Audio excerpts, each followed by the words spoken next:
Amor e ódio. Quarta parte. O passado. Capítulo 2. Ludibriado por Guido, certo de que o gêmeo jamais deixara Florença, uma vez que investigara as assertivas daquele, visitando Verona, Leon visitara também várias vezes a prisão em busca de informações, até que, significativamente advertido pelo governador da mesma, recolheu-se a uma atitude passiva. Não obstante, cruciante remorso entrou a deprimir a consciência do jovem latinista. À noite, supõe ouvir os gemidos do desgraçado irmão, compreendendo-o torturado pelo esposo de Adélia no segredo do cárcere. Sente suas lágrimas lhe rescaldarem o coração, e após a morte do pai, afirma ver o espectro deste interceder pelo prisioneiro, suplicando-lhe que o socorra de qualquer forma. E tanto mais se excrucia e arrepende quando reconhece que não desejara tão precipitoso destino para o mano querido, senão que em hora malsinada de impulso colérica, tão só imaginara libertar-se da sua vigilância, sem todavia aquilatar as consequências de tão temerário ato. A despeito de tudo, porém, continuar as afetuosas relações com Adélia, a qual, como os demais, ignorava a trama dos acontecimentos, lamentando sinceramente o desgraçado fim do seu gentil admirador. Uma noite, sentindo extravasar as ondas de amargura que lhe castigavam a alma repesa, o irmão de Charles revelou à senhora de Vicêncio, em cujos apartamentos se achava, que descobrira encontrar-se este retido em masmorra secreta da prisão de X. Informara-o denúncia anônima, a qual acusava Guido de sequestrador. Guido torturava Charles inquisitorialmente. Pusera Guido em confissão e ele obtivera a narração do revoltante feito. Impressionada até a angústia, Adélia jurou intervir arrancando de Lesparrez das garras de seu marido, não a preocupando a possibilidade das reações e represálias do mesmo. Cumpria, porém, experimentar o terreno, sondar circunstância, assegurando bom êxito, e por isso, ao anoitecer do dia seguinte, recolheu-se aos próprios aposentos, declarando carecer de absoluto repouso.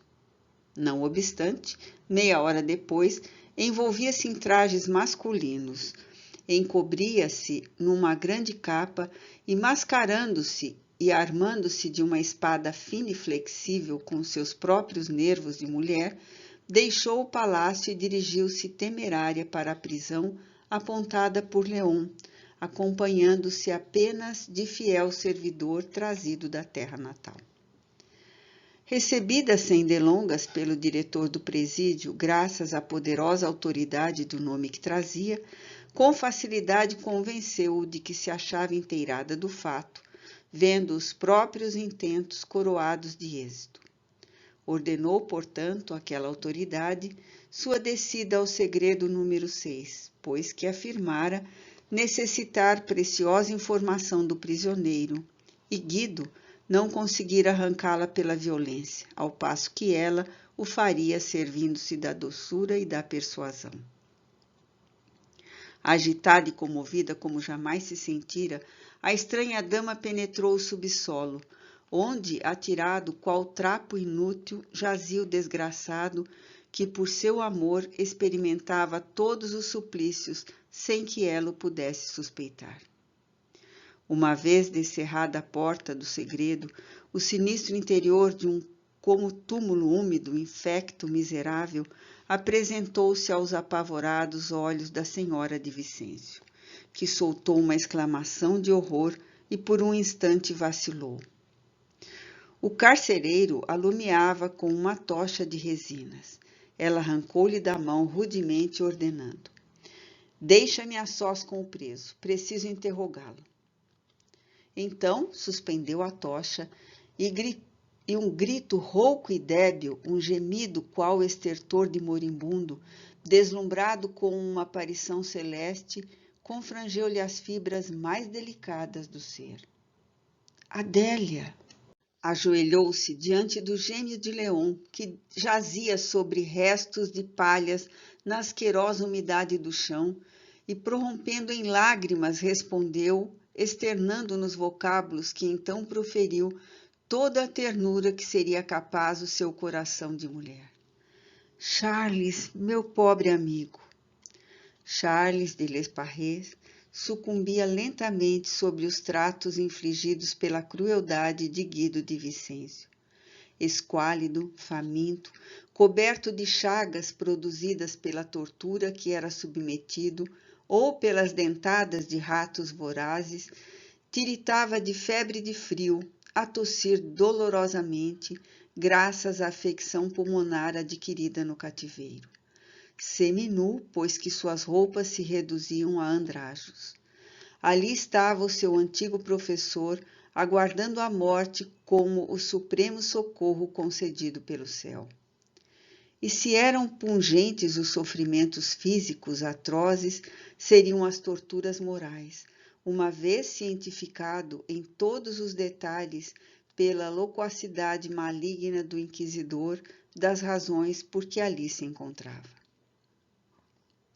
Mas eis que libente compensação lhe permitia a magnitude celeste, pois que Adélia, a mulher santamente amada, ali estava lenificando as últimas lágrimas do seu intraduzível martírio.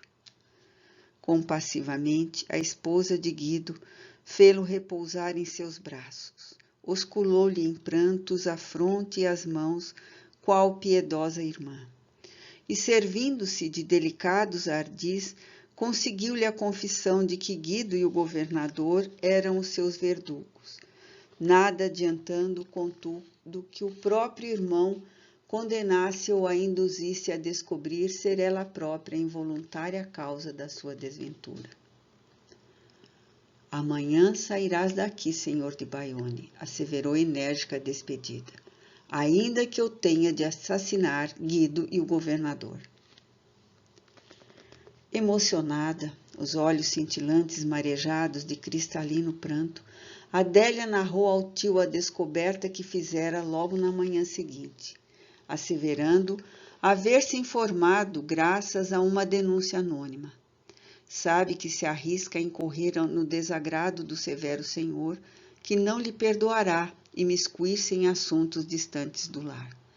Mas ela sente o coração fremir de pena e indignação, e tentará o impossível para socorrer o desgraçado. Sabe falar e impor-se, afirmando ao sogro convir acudir o prisioneiro a fim de se restituir a honra a Guido, a quem a observasse, altiva, generosa, digna até admiração, dificilmente conceberia a possibilidade da traição com que ela própria maculava a honorabilidade dos mesmos de Vicêncio. Urbino ouvia sucumbido. 100 vezes fizera repetir a singular aventura daquela noite, e 100 vezes interrogara se efetivamente reconhecera o jovem de Bayonne no pobre presídio. De súbito parou diante dela e exclamou veemente: Sim, minha filha, será indispensável restituir a Guido a honra dos nossos ancestrais. Se Charles de Lesparres é criminoso, que a lei o julgue. Não se espia um capricho de meu filho como os muitos que lhe reconheço. Havemos de salvá-lo. Efetivamente, na tarde do mesmo dia, Urbino retirava o desgraçado jovem da prisão, impondo ao filho esse dever de humanidade, relegando explicações para mais tarde. Não houve formalidades a preencher, visto que a detenção fora ilegal, não constando, portanto, do livro de registros, contentando-se o governador com generosa propina fornecida pelo velho senhor de Vicêncio. Charles foi conduzido à mansão de Lesparres por seu próprio salvador, que previamente fizera participar a Leon os inesperados acontecimentos. Ao passo que o algoz, acovardado, refugiava-se em casa para se meter no leito e fechar o dossel, ocultando-se a todas as vistas. Foi por entre lágrimas que Leon recebeu o irmão a quem sua inconsequência desgraçara. Toma-o nos braços, carrega-o para seus aposentos, trata-o como a um menino, fazendo vir um facultativo. Posta-se à sua cabeceira e esquece até mesmo Adélia, sem outros raciocínios que não fossem refrigérios para o gêmeo, despreocupado até mesmo do abismo que diante dele se escancarava, uma vez fosse Urbino cientificado dos acontecimentos. E cenas compungidas se desenrolam então na solitária mansão de onde a felicidade desertara para sempre. Possuído de ardentes e inelutáveis remorsos, Leon dir-se-ia enlouquecer frente ao deplorável estado do irmão, quando este, contemplando-o ajoelhado à beira do seu leito de dor, desfeito em lágrima, exclama debilmente, acariciando-lhe os anéis dos cabelos: Sinceramente, mano, perdoo-te. Não tive intenção de prejudicar-me tanto, bem o sei. Apenas uma inconsequência a mais. Oh, foge, Leon, volta para a França enquanto é tempo, porque tudo se descobrirá agora e estarás perdido. Se soubesses do que é capaz este pobre Guido, vê quanto me fez sofrer apenas porque suspeitou. Por isso desejei afastar-te de Florença. Finalmente, alguns dias depois, Charles cerrava para sempre os olhos nos braços do irmão, que parecia enlouquecer de dor. Mas, ao expirar, recuperara a palavra perdida desde algumas horas antes, para exclamar como alucinado e pávido frente à impressionante visão: Meu Deus, compadecei-vos de minha alma. O sangue do pobre Cesare derrama-se sobre minha consciência. Ó Cesare, eu solverei esse débito um dia, dentro da eternidade. Uma vez desaparecido, Charles, a honradez do senhor Urbino de Vicêncio, que se mantivera até então em expectação, passou a exigir do filho explicações sobre o dramático evento. Este, no entanto, que temia e respeitava o pai, esquivava-se visivelmente contrafeito, não suportando sem violentas impressões os constantes interrogatórios aos quais era submetido. A conformidade de Leon, por sua vez, impressionava mal ao preconceituoso fidalgo, que esperara um desafio para Guido, o rompimento das relações entre as duas casas e até uma vindita contra a qual tratava de premunir. Mas, com um assombro, verificou que o conde de Bayonne não só comparecia às suas audiências, continuando na corte nas antecâmeras do Palácio Urbino, como até mesmo não cogitara de um entendimento pessoal com ele próprio ou com seu filho, do qual, no entanto, parecia esquivar-se. Até que, certa noite, alguns dias depois do trespasse do jovem de Lesparrés, e após 3 horas de interrogatório intransigente a que se submetera Guido, este, domado pela violência do prélio, cedeu exausto. Falarei, senhor, falarei, não posso mais. Há 1 mês que de ti não exijo outra coisa, desgraçado. Fala, ordeno-te. Senhor, Charles de Lesparrés era o amante de minha Adélia. Urbino de Vicêncio saltou, suscitando terrores ao impressionável e débil mancebo. Que? E só hoje me confessas? E não o trespassastes a ambos com a tua espada? E te arrastas aos pés de tua mulher, qual cão servil? Enlouqueceste, já não sabes o que dizes. É a verdade, senhor. Por isso castiguei um infiel. Ah, sim, pois considero-te um esposo infame, porque proteges a adúltera. Mereces a masmorra onde guardaste o teu terrível rival e tenho ímpetos de atirar-te nela. Eia, Sus, corramos à adúltera, apedrejamo-la, trucidemo-la, bebamos-lhe o sangue, aluguemos novamente o secreto número 6, para que ali ela se extinga miseravelmente como o amante. O moço sobressaltou-se, tornando-se lívido, observado pelo astuto pai. Oh, não, meu senhor, expressei-me mal, não é bem isso. Charles era platônico. Adélia está inocente. Jamais suspeitou de algo. Charles guardava segredo dos próprios sentimentos. Tecia-lhe poemas, os quais não lhe entregava, temendo ser descoberto. De Vicêncio arrastou para junto do filho a poltrona em que se assentava. Tranquilamente retirou de preciosa caixa de porcelana, posta sobre a secretária do moço, alguns tabletes de chocolate e, pondo-se a roê-los distraidamente, perquiriu naturalmente inspirado, porém em aterradora malícia. Como descobriste que Charles amava tua mulher, se ele segregava os próprios sentimentos? E como te inteiraste de que lhe dedicava poemas, se jamais os revelava? Oh, meu pai, o próprio irmão pôs-me a par dos acontecimentos, cauteloso pelo futuro. O irmão é leal amigo, mostrou-me os versos. Estridente gargalhada, que teve o poder de confundir e escandalizar o sensível esposo de Adélia, foi a resposta do ilustre florentino, o qual, levantando-se em seguida, afagou os cabelos do filho com os dedos, nervosamente exclamando: Obrigado, meu filho. Revela a teu pai os dissabores que te há causado.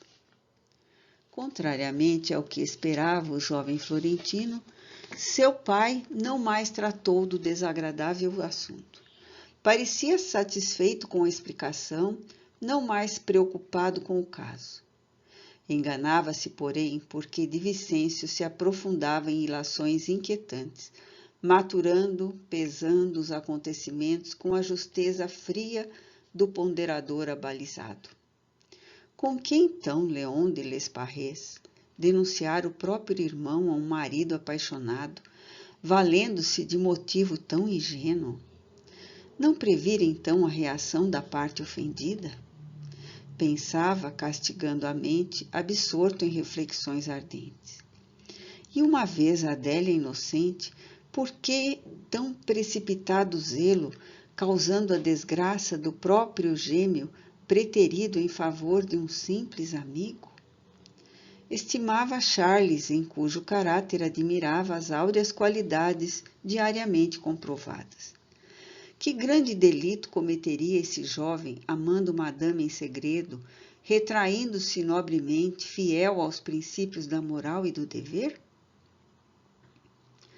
Desgostoso e impressionado, deixou-se guiar por um cotejo severo das circunstâncias e tomou agentes de sua inteira confiança para seguir e observar Léon e espionar a nora, dentro ou fora dos perímetros do palácio.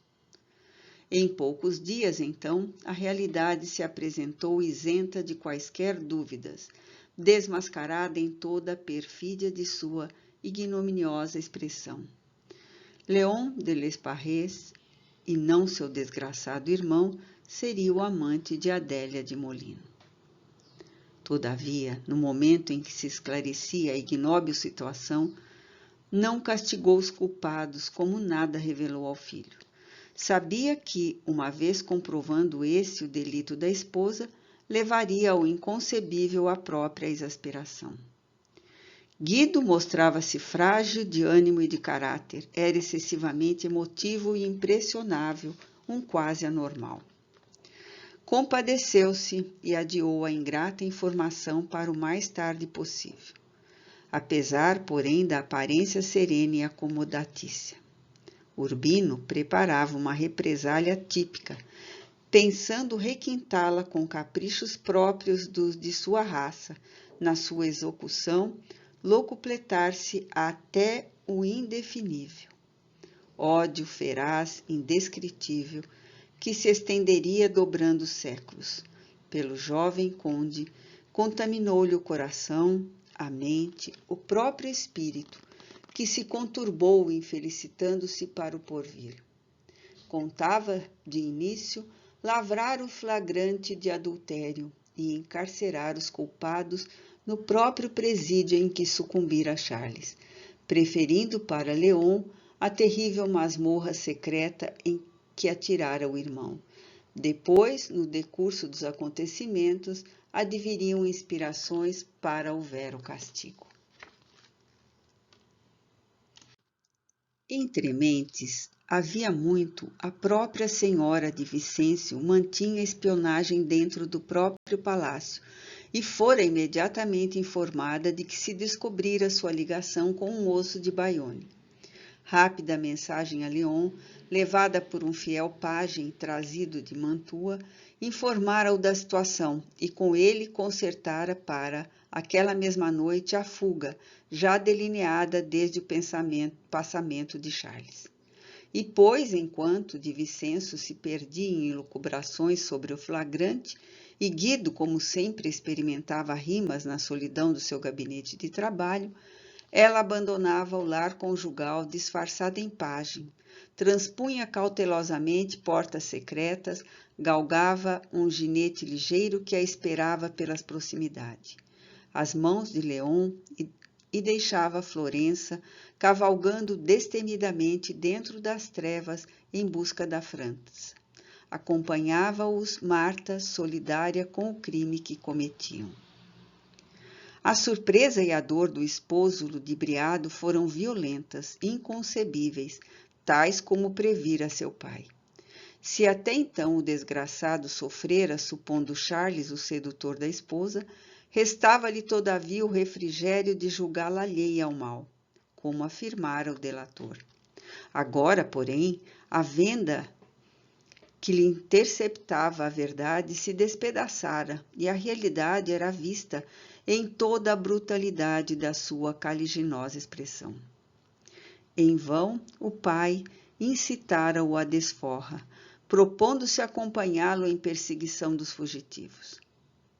Guido não se reanimava, tornando-se incapaz de qualquer reação.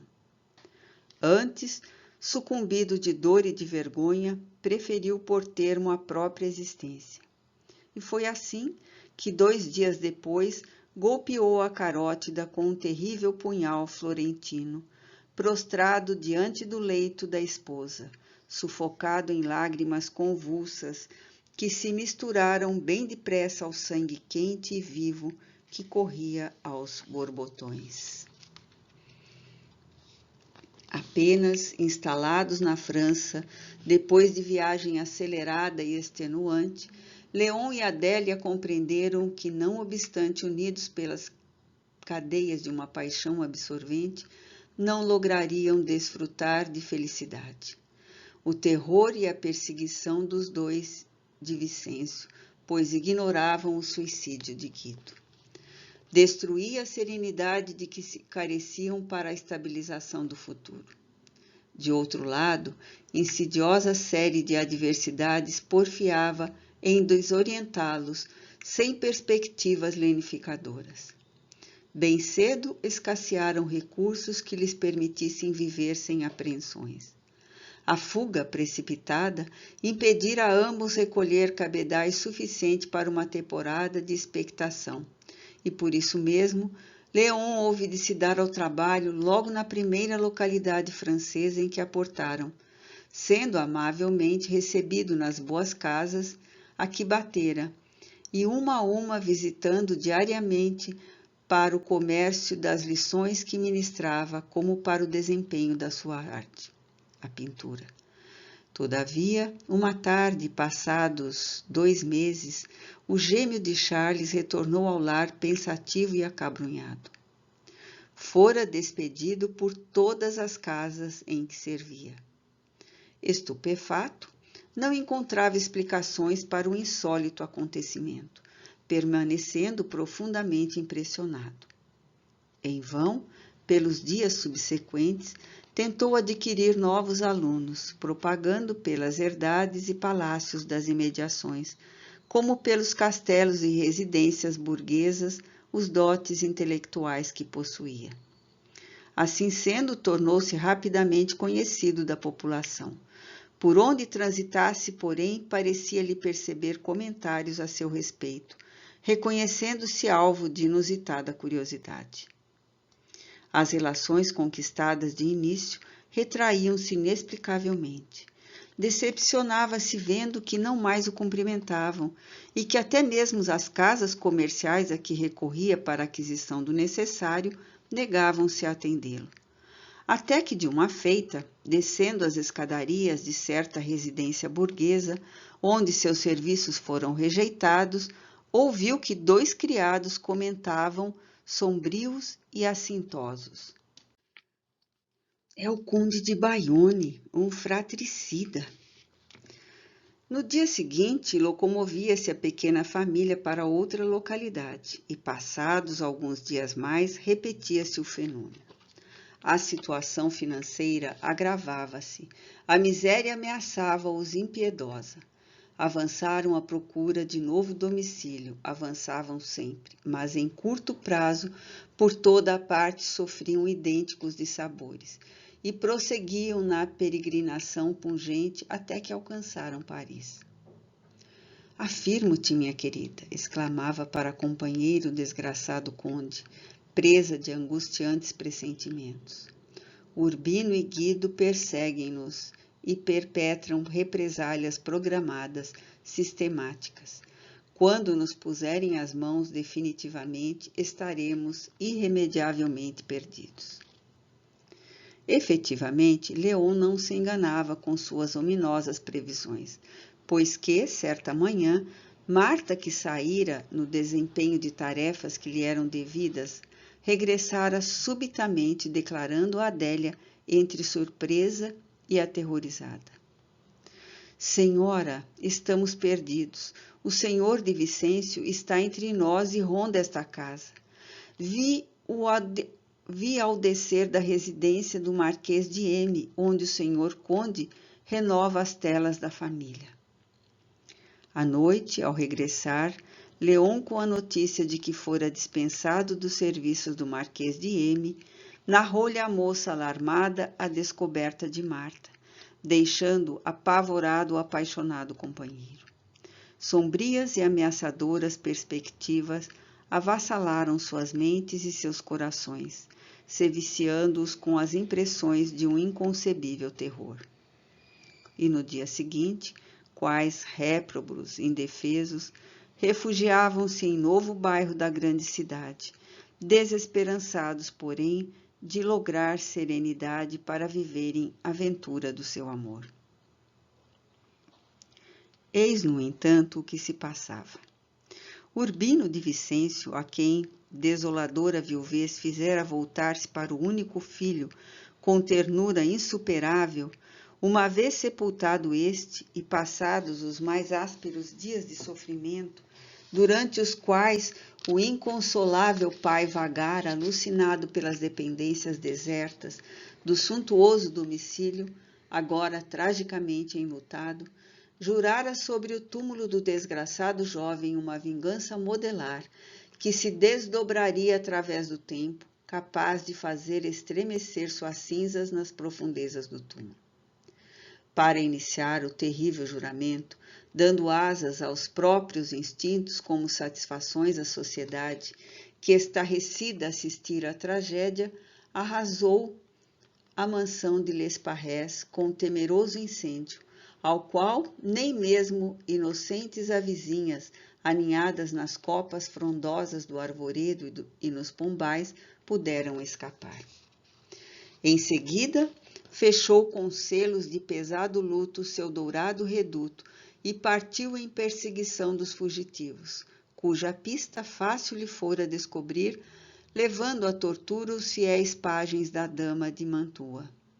Encontrando-os e agindo com discrição e inteligência, inteirou-se das condições de existência do moço francês, reconhecendo-as precárias e difíceis. visitou consequentemente as principais casas onde obtivera acolhido o laborioso fidalgo. Fez o relato documentado dos acontecimentos de Florença, tendo cuidado, porém, de agravá-los com insídias, porventura ainda mais dramáticas, exibindo a par ordem de prisão firmada pelo preboste da cidade contra de Lesparrés e sua amante.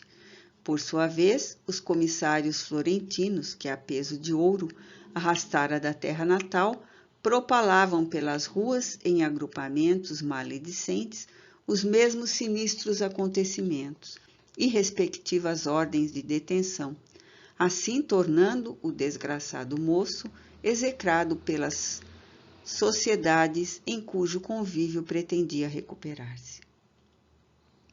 Desejava o odiento florentino reduzi-los à miséria extrema, como a demência pelo terror, e depois, caçando-os, reconduzi-los à sociedade de Florença, para então se extremar na aplicação do castigo.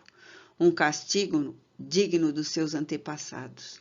O início decorrera auspicioso, e o infeliz genitor de Guido esperava plenos triunfos no futuro.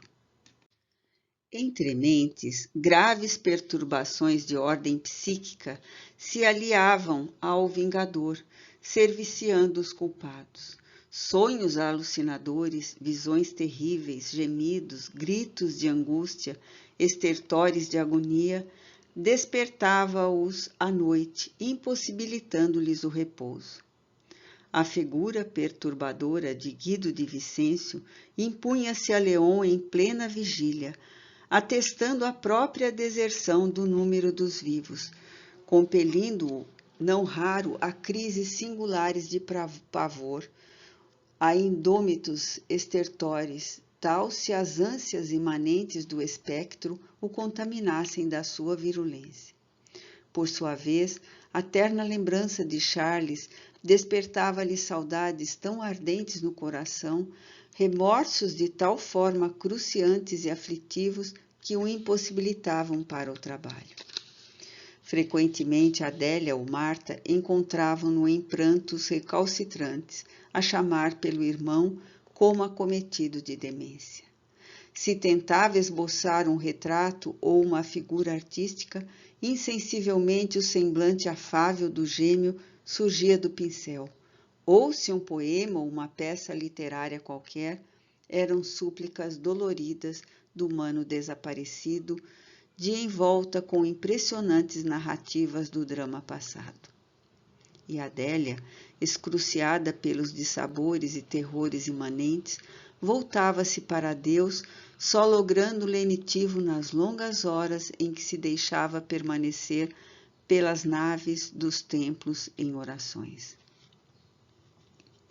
Uma noite, quando mais inductível era o cerco programado por Urbino, mais supliciante o frio da miséria que se alongava sobre o humílimo domicílio a que se viam reduzidos, Leon escrevia peças oratórias para fidalgos discursarem em seus festins, na solidão do cubículo que valia de gabinete de trabalho, enquanto Adélia se recolhia. Vezes inúmeras tentara o trabalho. Todavia, surpreso, via que a pena traçava vigoroso poema em cestilhas, ao estilo de Guido, dirigido a Adélia como em carta, narrando a intriga dele mesmo. Leon a respeito daquele e de Charles. Jamais a história de um vilipêndio fora tão legitimamente descrita, e o remorso tão dramaticamente demonstrado por meio da confissão do delito, como fizera Leon nessas páginas que, aterrorizado, traçava, pressentindo Guido ao seu lado, como colado à sua personalidade. Por mais que as rejeitasse, rasgando-as, irreprimível impulso violentava-o a prosseguir, renovando a tarefa. Enraivecido, blasfemou, conjurando a consciência a deixá-lo em paz. Rogou a lembrança de Charles, prorrompendo em pranto, a desaparecer de suas cogitações. Vociferou contra Guido, discutiu com seres invisíveis, arremeteu contra móveis, mais uma vez cedendo às crises que aterrorizavam Adélia. O insólito alarido despertou a jovem, que acudiu temerosa pelo bem-amado. Transpondo os umbrais do cubículo, porém, Adélia distingue a figura trágica do marido junto de Leon, cujas vestes estão em desalinho, cujos cabelos estão revoltos e eriçados, e cujos olhos dir-se-iam incendidos por ardores infernais. Tenta fugir apavorada, aturdida, mas Leon se arremete e segura, obedecendo ao impulso vibratório do fantasma que o assedia. Leva à secretária, dá-lhe o poema a ler, e porque recuse atendê-lo, ele próprio lê, narrando a viva voz, como que inusitada confissão, o feito abominável contra o próprio irmão e por amor a ela própria, realidade ainda por ela ignorada. Roja-se, no entanto, a seus pés, chora e lhe suplica reconforto e perdão.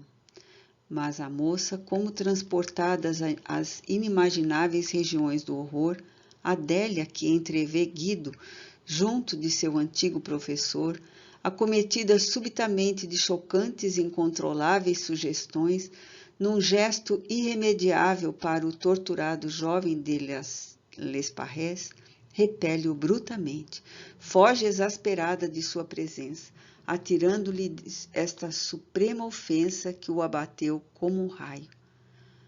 Fratricida, tenho-te horror. Então ele caiu, perdendo os sentidos.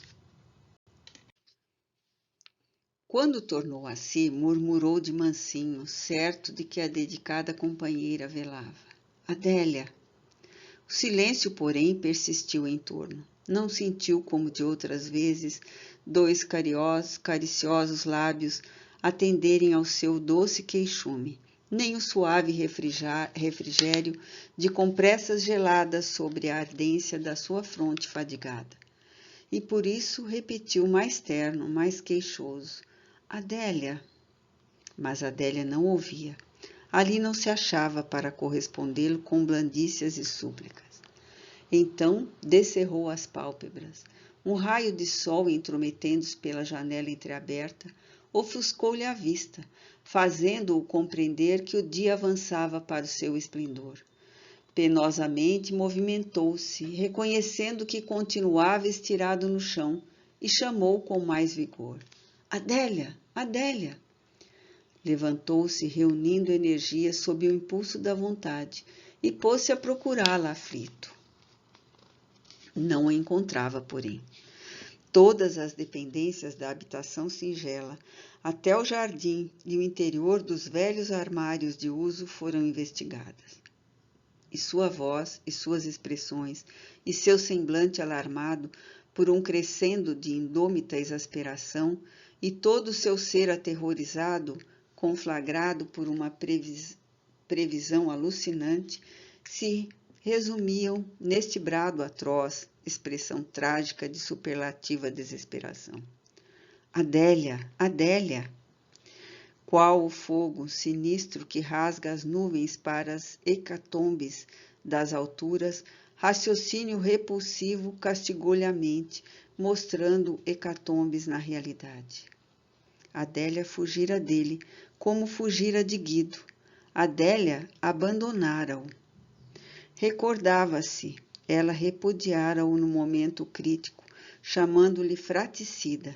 Sim, ela, por amor de quem se infamara tanto e ao tombar como fulminado, ouvira bradar em desesperos.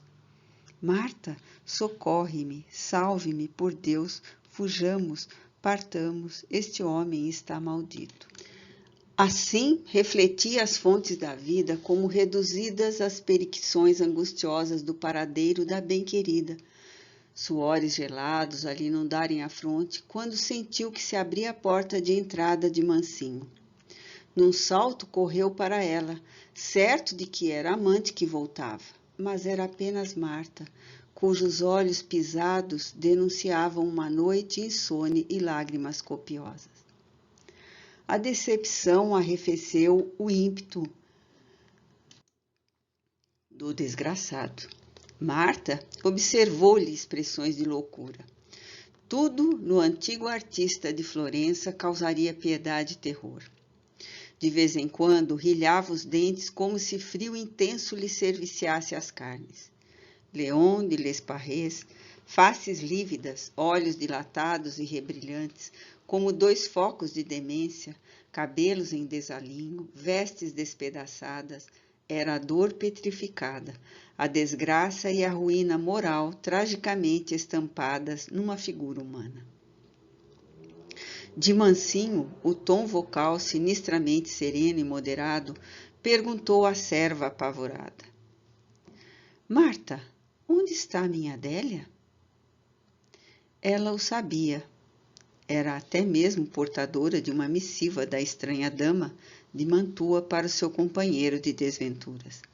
Mas sabia também que aquela carta esmagá-lo-ia inapelavelmente e balbuciou indecisa.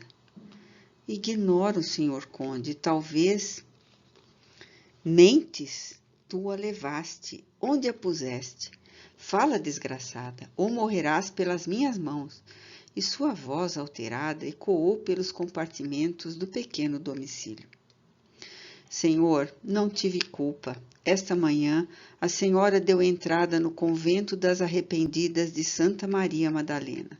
Trago-vos esta carta. Então o desgraçado leu, possuidor do terror que deixaria de sentir se lesse a própria condenação à morte.